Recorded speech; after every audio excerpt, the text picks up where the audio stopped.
오늘 말씀의 제목은 자녀들을 지도자로 세우는 것.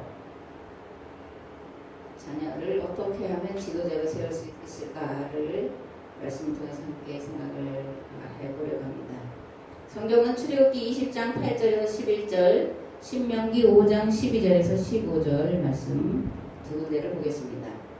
안식일을 기억하여 거룩하게 지키라. 엿새 동안은 힘써 네 모든 일을 행할 것이나 일곱째 날은 네 하나님 여호와의 안식일인즉 너나 네 아들이나 네 딸이나 네 남종이나 네 여종이나 네 가축이나 네 문 안에 머무는 객이라도 아무 일도 하지 말라.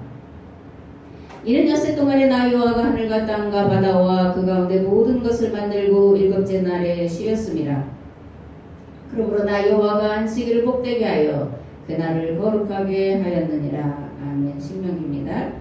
네 하나님 여호와가 네게 명령한 대로 안식일을 지켜 거룩하게 하라. 엿새 동안은 힘써 네 모든 일을 행할 것이나 일곱째 날은 네 하나님 여호와의 안식일인즉 너나 네 아들이나 네 딸이나 네 남종이나 네 여종이나 네 소나 네 낙이나 네 모든 가축이나 네 문 안에 유하는 객이라도 아무 일도 하지 못하게 하고 네 남종이나 네 여종에게 너같이 안식하게 할지니라. 너는 기억하라. 내가 애굽 땅에서 종이 되었더니 네 하나님 여호와가 강한 손과 편팔로 거기서 너를 인도하여 내었나니 그러므로 네 하나님 여호와가 네게 명령하여 안식일을 지키라 하느니라. 아멘.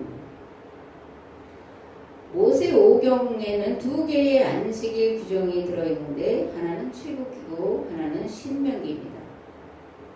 출애굽기와 신명기의 십계명은 차이가 있습니다. 특별히 안식일법의 차이가 있습니다. 이 출애굽기와 신명기 안식일법의 차이가 있는 것은 상황과 대상이 바뀌었기 때문에 그렇습니다.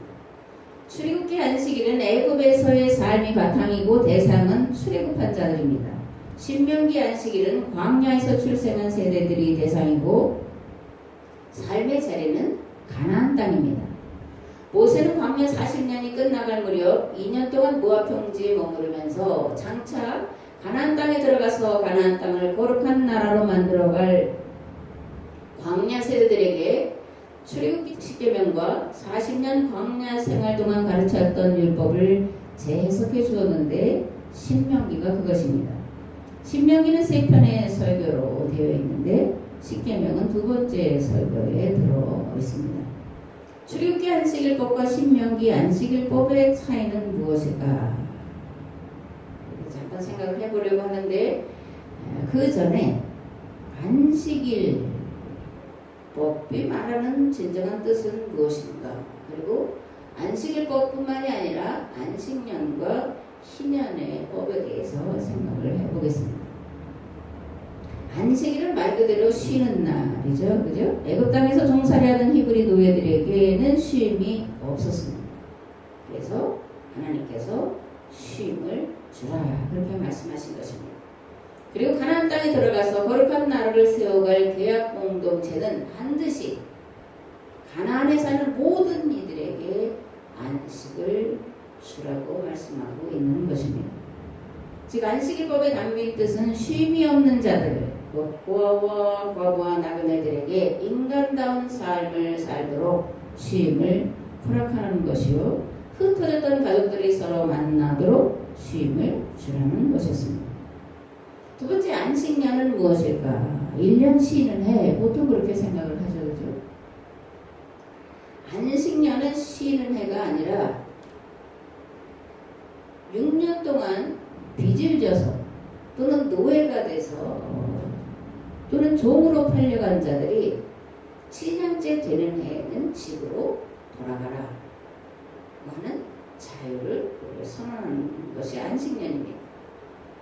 이런 안식년이 출애굽기에 가서는 면제년으로 이름이 바뀌어요. 신명기 15장 1절에서 2절 말씀해 보면 매 7년 끝에는 면제하라. 면제의 규례는 이러하니라. 그의 이웃에게 구워진 모든 체주는 그것을 면제하고 그의 이웃에게나 그 형제에게 독촉하지 말지니 이는 여호와를 위하여 면제를 선포하였습니다. 여호와를 위하여 빚을 탕감해 주라고 했다라는 거예요. 또 신명기 15장 12절에서 15절 말씀을 보면 내 동족 히브리 남자나 히브리 여자가 내게 팔렸다 하자. 만일 6해 동안 너를 섬겼거든 7째 해에 너는 그를 놓아 자유롭게 할 것이요. 그를 놓아 자유롭게 할 때에는 빈손으로 가게 하지 말고 내 양 무리 중에서와 타작마당에서와 포도주 틀에서 그에게 후히 줄지니 곧 내 하나님 여호와께서 내게 복을 주신 대로 그에게 줄지니라. 너는 애굽 땅에서 종되었던 것과 내 하나님 여호와께서 너를 속량하였음을 기억하라. 그것으로 말미암아 내가 오늘 이같이 내게 명령하노라. 아멘. 안식년은 6년 동안 종이나 노예살이한 자에게 6년치 품삯을 후히 주어 집으로 돌려보내라는 거예요. 그리고 모든 빚을 탕감해 주라는 것입니다. 신명기에서 안식년을 면제년으로 부르고 있는 것은 가난으로 인해 먹고 살기 위해 진 빚을 탕감, 즉 면제해 주라는 것입니다. 분명히 알아야 할 것이 하나가 있습니다. 우리나라에 파산신청제도나 회생절차 제도가 있습니다. 빚을 일정 기간이 지나면 또 일정 액수를 갚으면 탕감을 해주는 그런 절차인데, 성경이 말하는 것은 오늘 한국에서 시행되고 있는 이런 회생절차나 파산신청제도가 아니에요. 그 파산신청을 받거나 회생절차를 받는 사람들 중에는 과도하게 사업을 확장했다가 망했거나 사치와 향락 등과 같으로 진 빚이나 노름으로 진 빚이나 그런 것들도 대상이 되는 것을 볼 수 있습니다. 열심히 일해서 갚아야 되는데 그렇게 하지 않고도 일정 기간이 지나면 빚을 탕감해 주는 것이 내 성령과 배치되는 것이라는 것을 알아야 됩니다.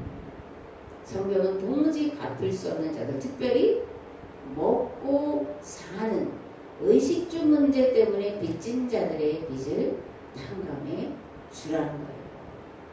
아무나 자기 이익을 따라 살다가 진 빚까지 탕감해 주라는 얘기는 절대 아닙니다. 반복하지만 안식년 또는 면제년은 과부나 고아, 나그네와 노예들이 가정으로 돌아가도록 하라는 법입니다. 6년 동안 열심히 일한 이들에게 품삯을 주되 후히 주라고 말씀합니다. 후히 주라는 거예요. 후히 주어 자유케 함으로 돌아가서 가정을 회복하고 다시는 노예나 종이 되지 말라고 하는 것이 면제년에 담긴 뜻입니다. 요약하면 종이나 노예된 자들에게 자유와 품삯을 후히 줘라, 빚을 탕감해 줘라, 땅을 쉬게 하랍니다. 이 세 번째 땅을 쉬게 하라는 말씀은 농사를 전혀 짓지 말라는 의미와는 좀 차이가 있습니다. 물론 땅을 쉬게 하라고 하는 의미도 들어가 있지만 다른 말로 하면 이거는 그 토지를 가진 자들이 자기의 이익을 위해서 농사 짓지 말라는 거예요. 과수원에 7년째 되면 그냥 놔두면 거기서 또 과일이 달리잖아요. 그죠? 밭에도 야채나 이런 것들이 납니다. 그러면 그것을 고아나 과부나 나그네가 거두어 가도록 하라는 거예요. 그래서 다시는 노예살이 종살이 하지 말도록 하라는 법인 것을 우리가 알아야 됩니다.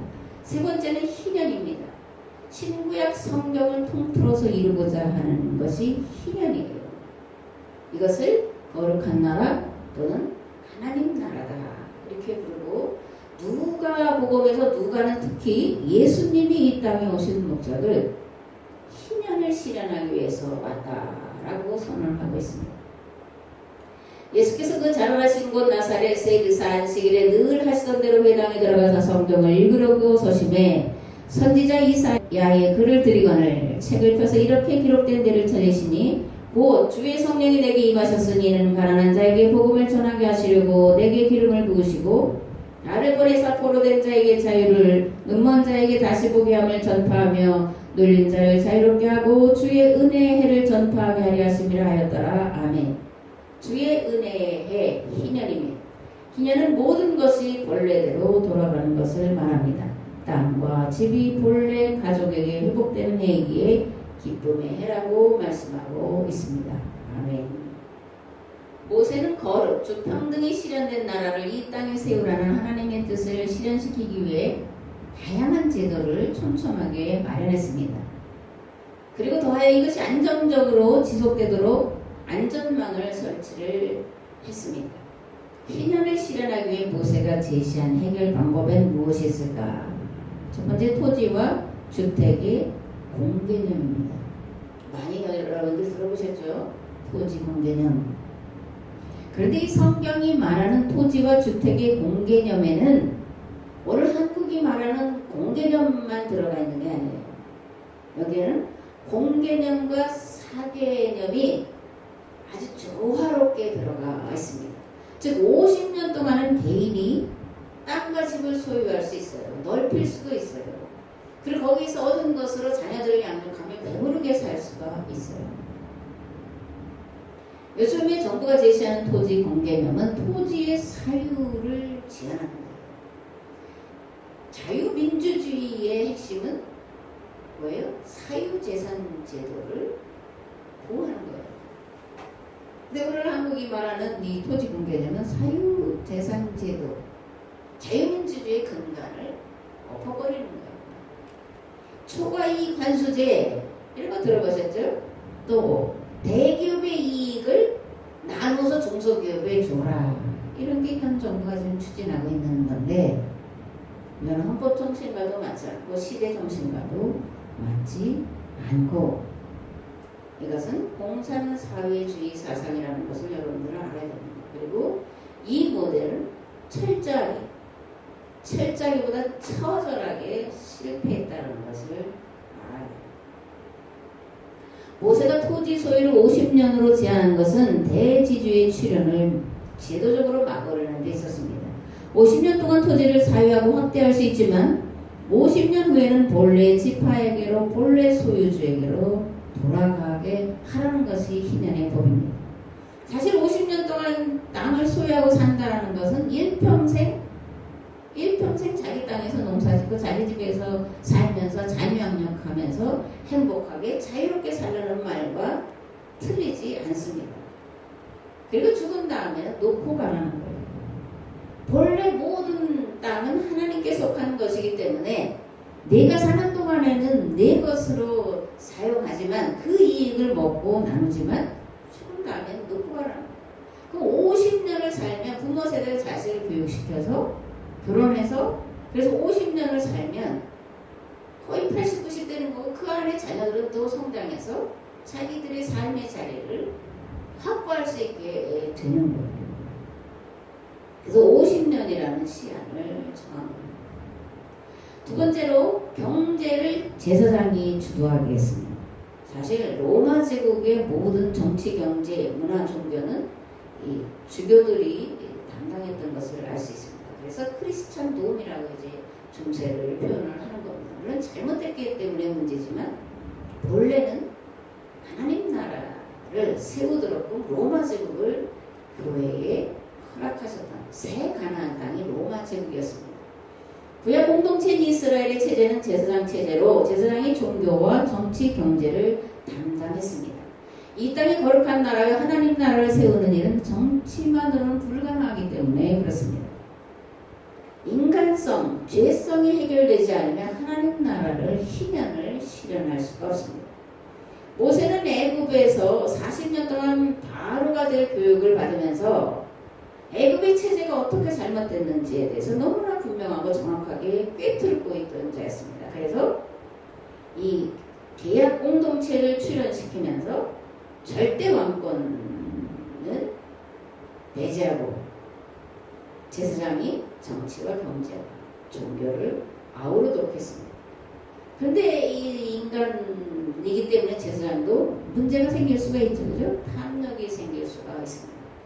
자기 마음대로 자기 사리사욕을 취할 수 있기 때문에 여기에 대한 대안을 또 마련을 했습니다.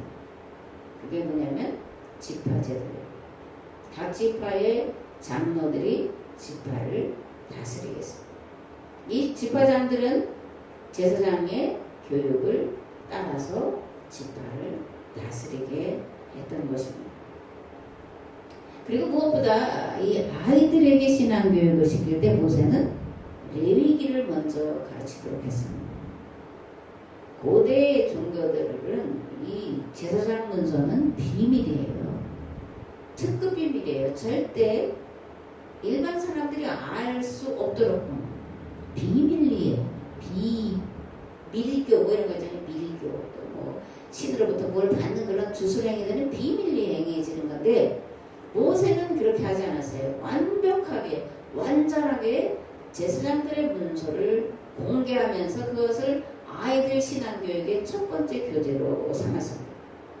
왜냐하면 제사장도 사람이기 때문에 자기 마음대로 할 수 있는 그런 큰 위험성이 도사리고 있기 때문에 이것을 원천적으로 방지하도록 한 겁니다. 두 번째로 전국민 의무 교육제도를 만들었어요. 이스라엘은 13지파로 출발했습니다. 12지파가 아니라 13지파예요. 근데 한 지파는 땅도 주지 않고 농사도 짓게 하지 말고 각 지파 12지파로 흩어져서 이스라엘 백성들을 가르치는 교육을 전담하게 한 것이 레위지파예요.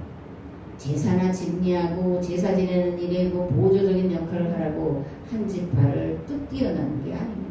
전 국민을 교육시키는 교사로서 그들을 사용하고자 한 지파, 레위지파를 따로 띄어놨던 것을 알 수가 있습니다.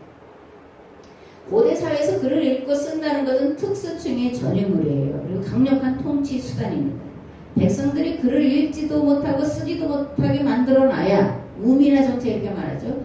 우미나 정책을 써야 백성들을 마음대로 좌지우지할 수 있기 때문에 절대로 일반 백성들에게 글을 읽거나 쓰게 하지 못했습니다. 중세에는 성경도 읽지 못하겠어요.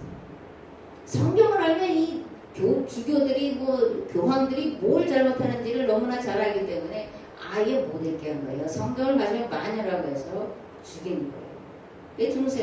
중세 기독교가 망하는 거예요. 가톨릭이 망한 원인이 거기에 있습니다. 그래서 모세는 이러한 악을 뿌리째 뽑기 위해서 전 국민을 상대로 하는 율법 교육을 시도했는데 첫째는 레위지파를 통해서 각 지파 장들을 교육하는 것이고 그리고 그들을 통해서 그 지파와 가정을 교육시키도록 했습니다. 교육은 레위인들만의 전용이 아니라 더 강력한 책임을 가정에게 두었다는 거예요.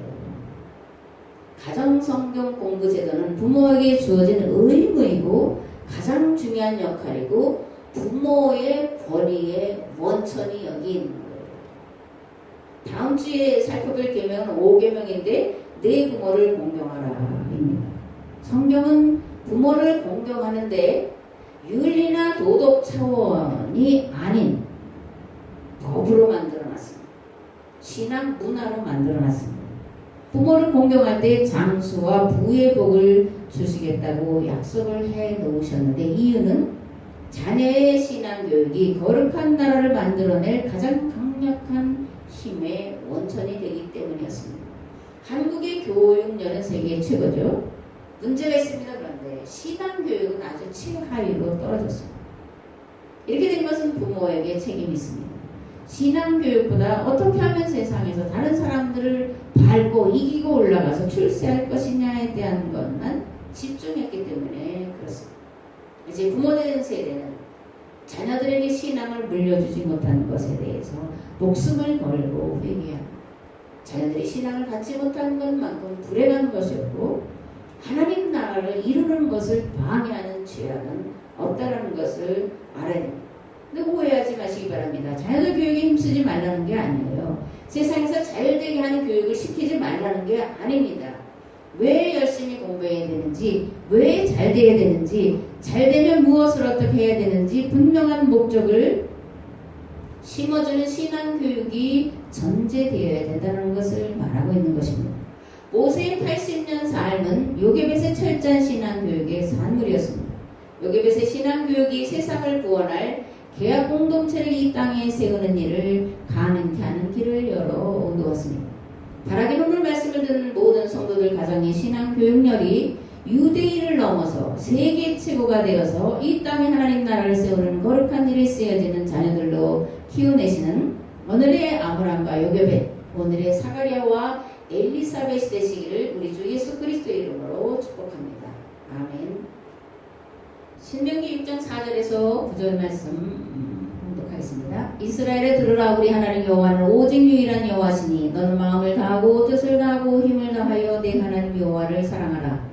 오늘 내가 네게 명하는 이 말씀을 너는 마음에 새기고 내 자녀들에게 부지런히 가르치며 집에 앉았을 때에든지 길을 갈 때에든지 누워있을 때에든지 일어날 때에든지 이 말씀을 강론할 것이며 너는 그것을 내 손목에 매어 기호를 삼으며 네 미간에 붙여 표로 삼고 또 내 집 문설주와 바깥문에 기록할지니라. 아멘. 모세는 여기에 그치지 않았습니다. 어쩌면 더 강력할지 모르는 세 번째 제도를 만들었는데 절기로 만드는 거예요. 6월절과 초실절 그리고 초막절 절기로 만들어서 모든 이스라엘 계약 공동체가 하나님을 섬기는 것을 훈련하는 그런 교육의 기회로 삼았습니다. 이것을 요즘 말로 하면 문화와 전략이에요. 인류 역사 속에 가장 오래 남는 것이 무엇이냐면 문화입니다. 특별히 생활 속에 각인되어 있는 문화는 변형은 될지 모르지만 그 모습은 바뀌지 않습니다. 두 번째로 언어와 문자입니다. 언어와 문자는 사상이 담겨 있습니다. 가치관이 담겨 있고 민족이 나아갈 방향이 담겨 있습니다. 고조선 여러분들 들어보셨죠? 고조선. 나를 모르면 나라가 망하는 거예요.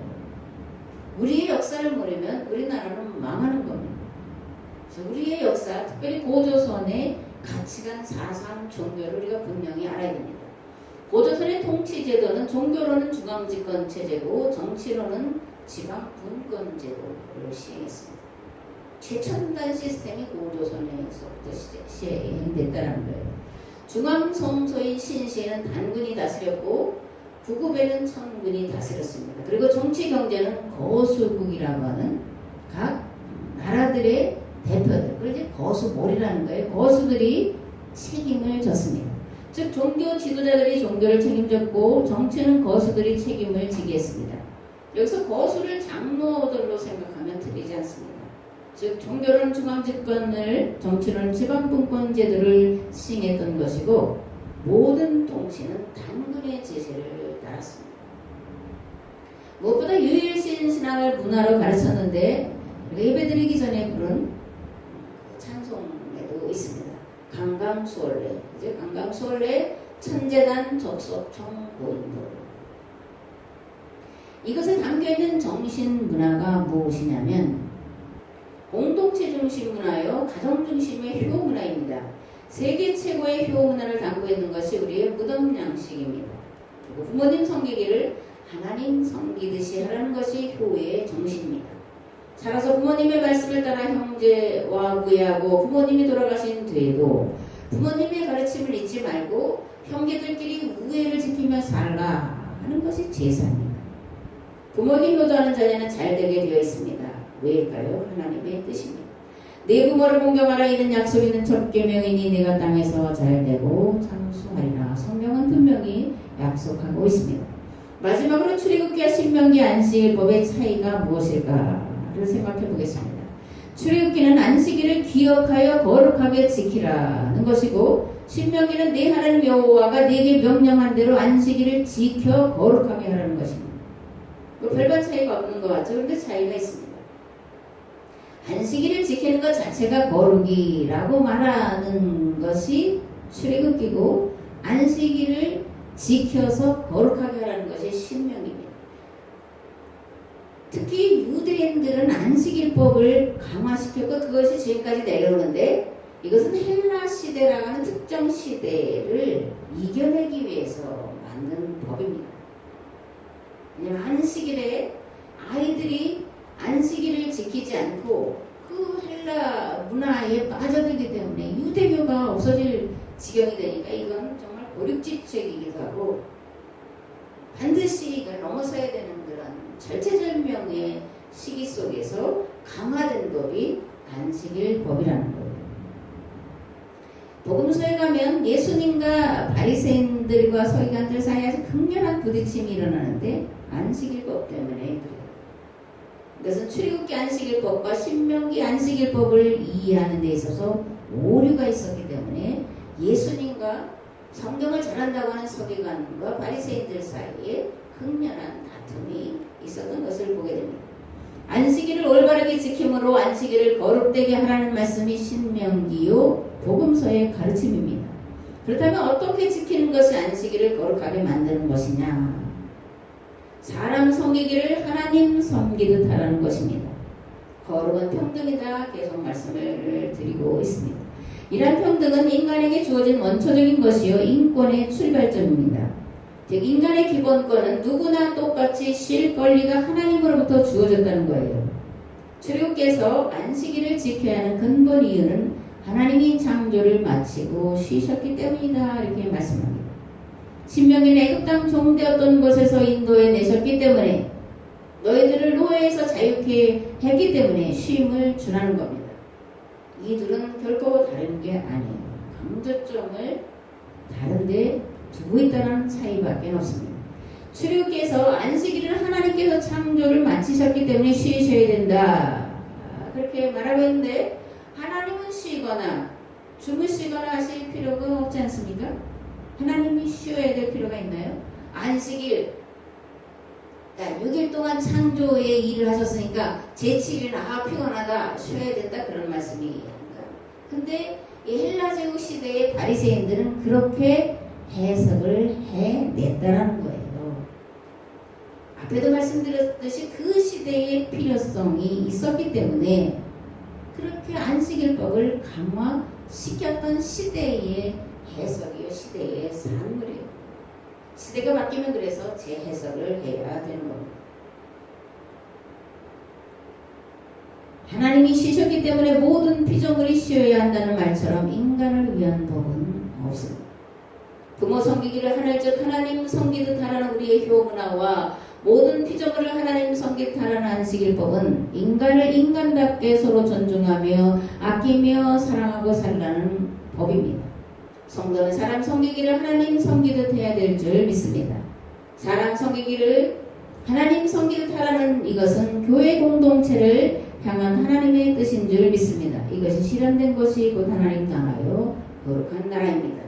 온통 세상이 어지럽고 두렵게 느껴지는 것은 인간을 인간답게 여기지 않는 잘못된 헬라의 이원론의 바탕을 두고 있고 유물론에 바탕한 중국 사상과 그것을 기초로 만든 공산주의 사상이 있습니다.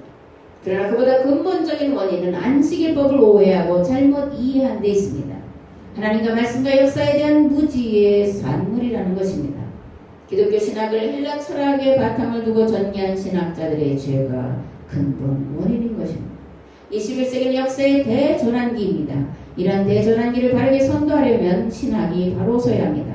신학을 바로 세우려면 반드시 하나님을 경험해야 합니다. 하나님 경험이 바탕이 돼서 성경을 이해하고 해석해 내야 됩니다. 기독교는 십계명 말씀을 들으면서 하나님의 말씀을 역사를 바로 이해하시고 그 바른 이해 가운데 하나님을 경험하시는 놀라운 역사가 여러분들에게 일어나기를 주 예수 그리스도의 이름으로 축복합니다. 어떤 역사를 바로 꿰뚫는 통찰력을 얻으셔서 그 통찰력을 가지고 여러분들의 자녀들을 부지런히 가르치셔서 대전환기를 이끌어갈 지도자들로 세우시는 복이 있기를 주 예수 그리스도의 이름으로 축복합니다. 이를 오로지 말씀과 기도에 전념할 때 가능한 일입니다. 예배드림의 말씀을 듣고 깨우치는 일에 모든 힘과 역량을 기울일 때 가능한 일입니다. 이러한 일들을 행하셔서 정말 저와 여러분들의 가정에 하나님이 함께 하시는 가운데 우리의 자녀들이 이 세대를 하나님 나라로 바꿔가는 일꾼으로 세워진 거룩한 은혜가 거룩한 축복이 임하시기를 주 예수 그리스도의 이름으로 축복합니다. 아멘.